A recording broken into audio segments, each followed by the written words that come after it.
Good morning, dear student.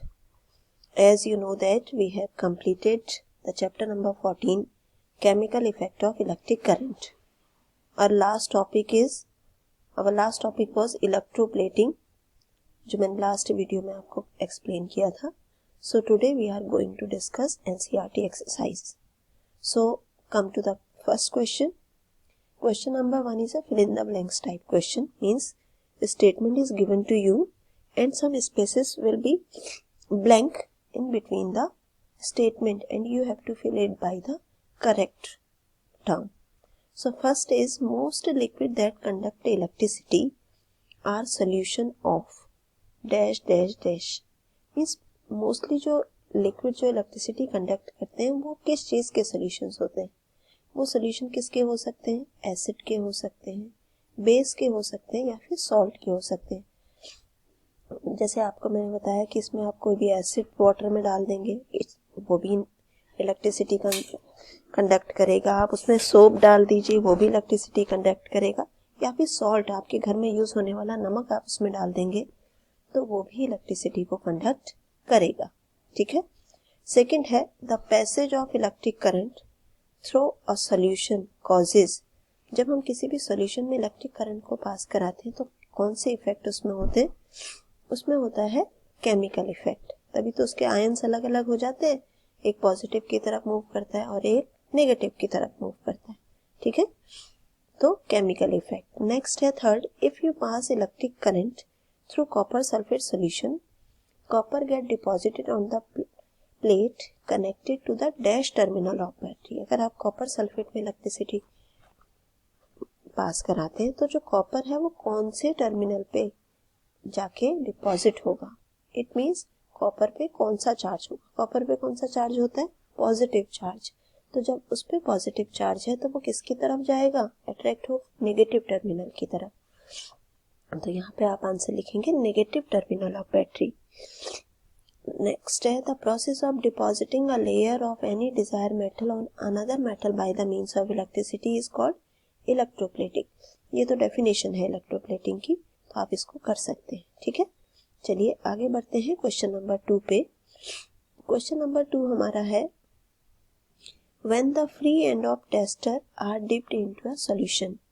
जब tester के जो फ्री एंड है उनको हम एक सॉल्यूशन में डिप करते हैं, the magnetic needle shows deflection. जो मैग्नेटिक नीडल यानी जो कंपास होती है उसमें डिफ्लेक्शन आता है. Can you explain the reason? क्या आप एक्सप्लेन कर सकते हैं? यस. जो मैग्नेटिक नीडल है वो डिफ्लेक्ट अगर हो रही है इट मीन्स सर्किट कंप्लीट है और सॉल्यूशन में इलेक्ट्रिसिटी, पूरा जो सर्किट कंप्लीट है उसमें इलेक्ट्रिसिटी फ्लो हो रही है. इट मीन्स कि जो वो सॉल्यूशन है वो इलेक्ट्रिसिटी को कंडक्ट कर रहा है. It means solution is a good conductor.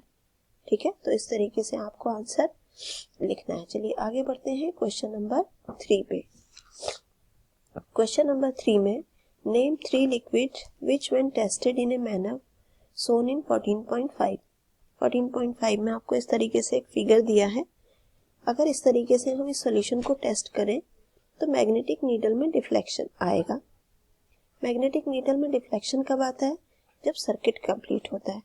Circuit कब कंप्लीट होगा? जब ये सॉल्यूशन जो है, लिक्विड जो है, इलेक्ट्रिसिटी को कंडक्ट करेगा. ठीक. तो हमें ऐसे 3 लिक्विड के नाम लिखने हैं जो इलेक्ट्रिसिटी कंडक्ट कर सकते हैं. तो इसमें विनेगर आप लिख सकते हो, इसमें आप लेमन जूस लिख सकते हो, इसमें आप सॉल्ट वाटर लिख सकते हो. टैप वाटर लिखा है, टैप वाटर लिख सकते हो. इसमें कोई भी आप कॉपर सल्फेट सॉल्यूशन लिख सकते हो, NaOH सॉल्यूशन लिख सकते हो, NaCl सॉल्यूशन लिख सकते हो. कोई भी 3 लिक्विड के नाम आपको यहाँ पे मेंशन करने हैं. ठीक है.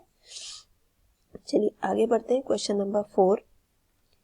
अ bulb does not glow in the setup figure 14.6. इस फिगर 14.6 में ये जो बल्ब है वो ग्लो नहीं कर रहा है. लिस्ट द पॉसिबल रीजन और एक्सप्लेन योर आंसर. आपको बताना है कि ये बल्ब क्यों नहीं ग्लो कर रहा है और उसके रीजन देने हैं. तो bulb may not glow because of the following reason. क्या क्या रीजन हो सकते हैं? पहला रीजन है the wire in the circuit may be loosely connected. हो सकता है वायर प्रॉपरली कनेक्टेड ना हो. The bulb may be fuse, तब भी नहीं जलेगा. द सेल, जो बैटरी आप यूज कर रहे हैं, सेल में भी यूज्ड अप, सेल आपकी बैटरी खत्म हो गई हो। और fourth point that is important, the liquid में बी इंसुलेटर। इसका मतलब जो लिक्विड आपने लिया है हो सकता है वो इंसुलेटर हो या फिर पुअर कंडक्टर ऑफ इलेक्ट्रिसिटी। ठीक है, नेक्स्ट लास्ट आज के लिए क्वेश्चन हम पढ़ते हैं, question number 5। A tester is used to check the connection of electricity through two liquid. दोनों को हमने ए और बी लेबल कर दिया। It is found that the bulb of tester glow by brightly for liquid A और glow very dim. दो liquid लिया आपने ए और बी और उनमें टेस्टर डाल के आपने चेक किया।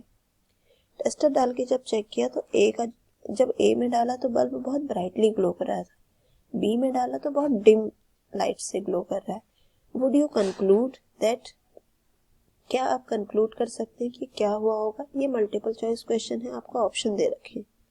जिसका बल्ब ज्यादा ग्लो कर रहा है इट मीन्स क्या है, वो बेटर कंडक्टर है। जिसका कम ग्लो कर रहा है इसका मतलब पुअर कंडक्टर है।